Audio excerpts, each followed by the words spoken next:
We appreciate you joining us on Valley News Live. As mentioned right before the break, the heat is on here in the Red River Valley, 90 degrees, and we don't see temperatures that warm until we get into the nation's heartland and down into the Gulf Coast states. It's a hot one out there. A look from our camera over at our friends at Luther Family Ford. We can look to the west. We see some high clouds out there. It's hot, and the wind not nearly as loud and howling as it's been throughout the day. Currently out at Hector, though, it's still gusting to almost 30 miles per hour that direction from the south-southwest. 90 at Hector, 91 at Moorheads Airport. It is 86 in Fergus Falls, so we see some 80s here in Lakes Country. We highlight on Hutch's color maps here the 90-degree isotherm. We call that line of constant temperature. That's down south. That's where the heat is focused. It's 86 in Grand Forks, 84 for you in Valley City. A few showers working their way toward the Arrowhead of Minnesota. Stout thunderstorms off to the east and northeast of Winnipeg.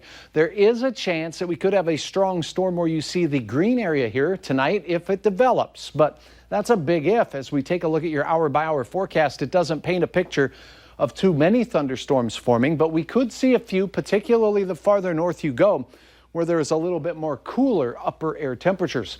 Now, as we go through the overnight hours, look at the wind speeds. Wow, a quiet night of rest for almost all of us is the way things are shaping up right now, and your evening plans for most look pretty good.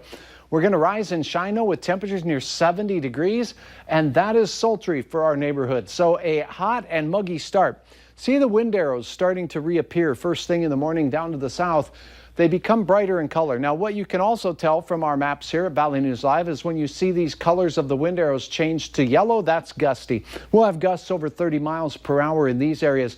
Less wind where you see very few arrows, and isolated thunderstorms out to the west in the afternoon.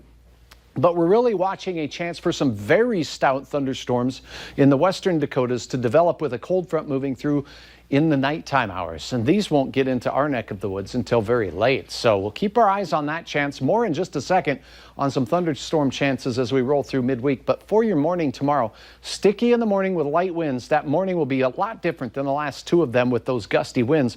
The wind does pick up in the afternoon. We will once again be hot with temperatures soaring into the 90s for Fargo for the second straight day. Your sunset 9:24 and your evening looks quiet. A few clouds out there, and the wind should subside late once again, at least a little bit. Almost all of us near 90 degrees for your day tomorrow. Now, tomorrow, the severe chances will happen in the western and central Dakotas, but a few very strong storms could work their way into our western counties in the Devil's Lake Basin at night. On Wednesday, that risk for severe thunderstorms moves right smack dab over our primary area here, eastern North Dakota, northwest Minnesota. Very large hail, damaging winds will be the primary threat. The tornado risk appears to be a lot lower than our last round of severe weather.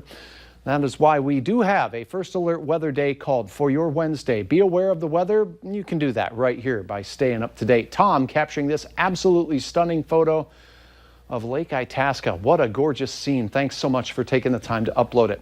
So Tuesday, very late night thunderstorms after a sizzling hot day. We're hot and windy again on Wednesday, but a better chance of storms here in the valley. And that those storms will be a result of a cold front moving through that really does cool us off into the weekend. For Father's Day, it looks comfortably cool with spotty sprinkles and 71 degrees. Andrea, all in all, the 7-day planner looks pretty hot the next couple of days, stormy, and then a transition to some more seasonable weather. All right. Thank you, Hutch.